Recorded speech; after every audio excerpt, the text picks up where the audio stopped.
Pip, un jeune garçon orphelin, vivait avec sa sœur tyrannique, Mrs. Joe, et son doux beau-frère, Joe Gargery, un forgeron.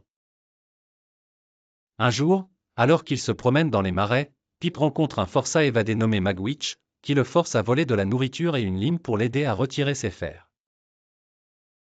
Peu après, Pip est invité à jouer à la grande maison de Satis, appartenant à Miss Havisham, une vieille dame riche mais excentrique qui vit dans la tristesse depuis que son fiancé l'a abandonné le jour de leur mariage.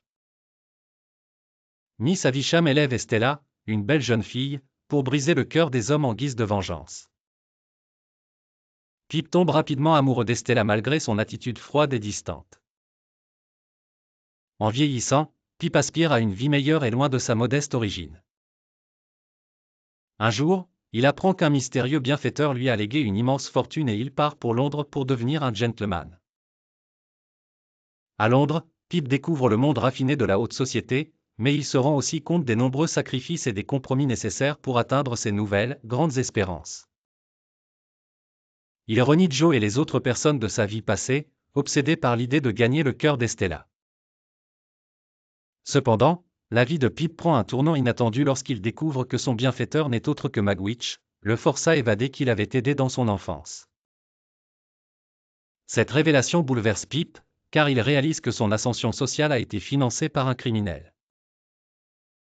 Magwitch, désormais emprisonné, tente de s'échapper avec l'aide de Pip, mais est finalement capturé et condamné à mort. Pip perd sa fortune et tombe gravement malade. Joe vient à son secours et s'occupe de lui, montrant un amour inconditionnel malgré le comportement passé de Pip. En fin de compte, Pip comprend la vraie valeur de la loyauté et de l'humilité. Il retourne chez lui, et à travers de nombreux défis personnels, il retrouve Estella, maintenant assagie par ses propres souffrances. Ensemble, ils entament une nouvelle vie, marquée par la compréhension mutuelle et le pardon.